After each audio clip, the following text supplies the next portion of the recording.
Hey everyone, I'm Ceiba, and I originate the Tao of Equipoise, and I want to talk about the fallacy of anything being straight in our body, the fact that anything can straighten or be straightened.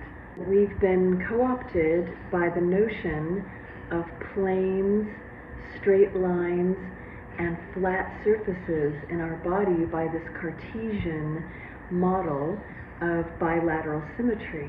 That model was designed so that it could cull out the space and volume of our physical body.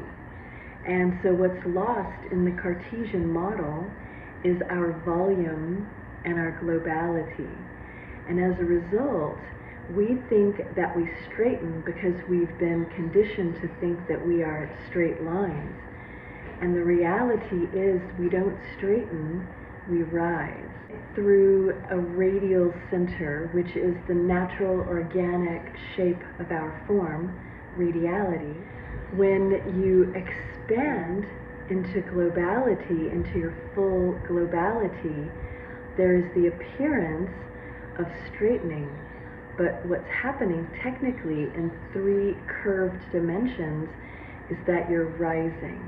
Through globalizing your form through the fascia, you expand into your full totality, and therefore you're in your full volume and you're at your full capacity. You might appear to straighten, but you're actually arising. Your true nature awaits you. Peace.